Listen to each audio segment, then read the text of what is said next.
Hey guys, this is Justin. Hello and welcome to another video. I wasn't planning on uploading today, but we've had the internet set ablaze with some controversy over the name of Boba Fett's starship that I thought I would wade into, because there has been a lot of, I don't want to call it clickbait, but there have been a lot of people who are taking this news and really running with it, and I think there's a more reasonable analysis that can be done. Alright, so the news is apparently that Boba Fett's ship, which is called the Slave One in lore, has now been renamed to the generic Boba Fett's starship. And this news, I'm not sure where it originated from. I'm going to link an article from the Boba Fett fan club down in the description, which seems to cover some of this, but it kind of exploded over Twitter with people saying that now the Star Wars lore has been changed, continuity has been altered because Disney doesn't like the name of the ship. And why wouldn't they like the ship? Well, I mean, there are some obvious reasons. In lore, for a bounty hunter, having a ship called Slave One makes a lot of sense, but maybe it's something you don't want on a box that kids are buying. And the sort of official quote that's been thrown around, which comes from the Lego Star Wars design director, says that everyone is dropping Slave One. It's probably not something which has been announced publicly, but it is just something that Disney doesn't want to use anymore. And you can argue about whether that's dumb from a marketing perspective, but I don't think there's any indication from what we've seen so far that this is a change that will actually extend into the material itself. For example, I would be very, very surprised if the lore around Slave One changed in any way whatsoever. This is almost certainly a decision limited to marketing, and I mean, if you even look at the StarWars.com databank, you can see entries for Slave One, and I think it's just a way overreaction to suggest that this is some SJW meddling into Star Wars lore. There's no indication of that. I think that's a huge overreaction, and to be honest, there's just no precedence for that at all. So why is the name being changed? Well, it honestly could simply be because Disney doesn't like using the word slave on a starship.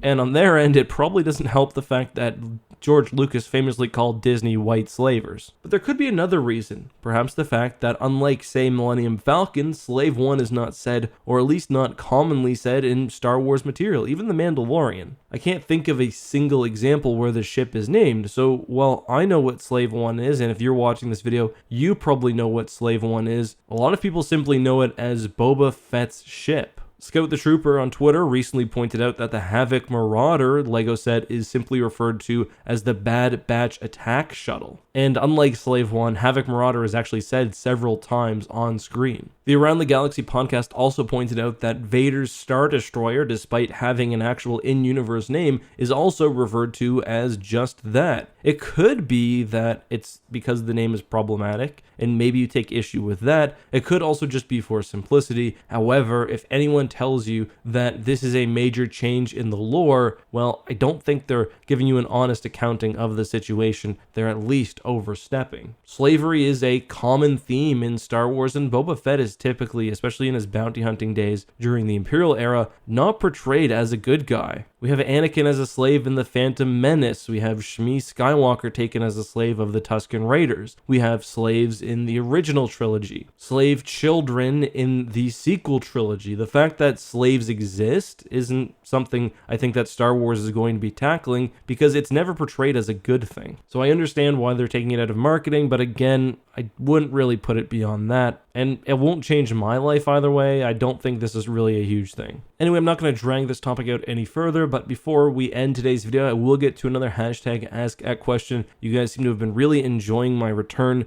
to this part of my videos. Today's comes from Blue Llama, who says, what are some underrated obscure Legends comics or novels that you know? I want to start getting into lesser known stranger parts of Star Wars EU lore as I find it interesting. Love your content. I mean, nothing that's official in Star Wars when it comes to comics is that obscure. But when it comes to under-discussed, and I guess somewhat lesser known Star Wars comics, I would refer you to first the Star Wars Marvel comics, the classic ones from the 70s and 80s. They explore what happened during, between, and after the movies of the original trilogy. They're very interesting and very, very fun. But even more obscure to that, to the average Star Wars fan, would be the Star Wars newspaper comic strips by Russ Manning, and later Archie Goodwin and Al Williamson. As the name suggests, they were newspaper comics. They've got lots of really fun storylines. I quite enjoy them, and they're much easier to find nowadays because they've been collected in 3 volumes. Anyway, I really enjoy it. There's a lot of content there. Otherwise, it's always fun to try to track down some of the Star Wars Gamer or Star Wars Fact File magazines. They often have little bits of lore in them, but those aren't really stories rather than secondary sources, although sometimes they did have short stories as well. But guys, that's all I have for today. Until next time, have a good one, be safe, and may the Force be with you.